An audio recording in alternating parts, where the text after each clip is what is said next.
मोहसिन नकवी की थूथू इस वक्त पूरे पाकिस्तान में भी हो रही है। सिर्फ ऐसा नहीं कि इंडियंस ही क्रिटिसाइज कर रहे हैं, हाल में शाहिद अफरीदी सामने आए, उन्होंने भी सलाह दे दी है मोहसिन नकवी को।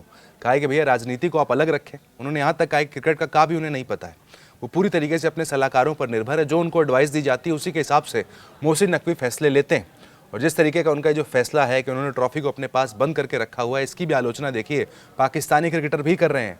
उसमें शाहिद अफरीदी का भी नाम शामिल हो गया। शोएब अख्तर तो सेंसलेस तक वर्ड ऐसे यूज़ कर रहे हैं, कह रहे हैं कि भाई सेंसलेस तरीके से वहाँ पर बोर्ड को वो चलाते हैं। जिसके बाद देखिए ये हश्र हो गया है कि पाकिस्तान की टीम एशिया कप में इंडिया से 3-3 बार हार जाती है। वहीं शाहिद अफरीदी ने कड़ी सलाह दी है भाई, कहा है कि आप काफ़ी बड़े पद पर मौजूद हैं, इस तरह की हरकतें ना करें।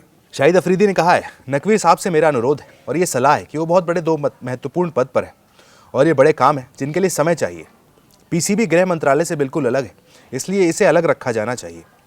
अफरीदी ने भी स्वीकार किया है कि ये कदम उठाना आसान नहीं है, फिर भी उन्होंने कहा है कि पाकिस्तान क्रिकेट को प्राथमिकता देनी चाहिए। इसके अलावा अफरीदी ने मोहसिन नकवी की क्रिकेट नॉलेज पर भी सवाल उठा दिए हैं। उनका साफ कहना है कि भाई क्रिकेट इनको समझ में नहीं आता है, जो इनको एडवाइस दे देते हैं उसी के आधार पर फैसला कर लेते हैं, लेकिन क्रिकेट की समझ मोहसिन नकवी को बिल्कुल नहीं है। शाहिद अफरीदी ने ऐसा कहा है। अफरीदी का मानना है ये सलाहकार कहीं ना कहीं उन्हें सलाह दे रहे हैं और वो खुद कहते हैं कि वो क्रिकेट के बारे में ज़्यादा नहीं जानते हैं। उन्हें अच्छे और सक्षम सलाहकारों की नियुक्त करने की ज़रूरत है जो खेल के बारे में जानते हों। ये एक बड़ा फैसला होगा और इसे जल्द से जल्द दिया जाना चाहिए। पाकिस्तान क्रिकेट को विशेष ध्यान और समय की ज़रूरत है। नकवी पूरी तरीके से सलाहकारों पर निर्भर नहीं रह सकते। यानी देखिए साफ यहाँ पर अफरीदी कह रहे हैं क्रिकेट के बारे में कुछ जानते नहीं है, जो एडवाइस दे दी जाती है वही करते हैं। शायद ट्रॉफी के मामले में ऐसा ही कुछ देखने को मिल रहा है। किसी ने सलाह दे दी कि भाई ट्रॉफी नहीं देनी, उसके बाद से जिद पर अड़े हुए हैं।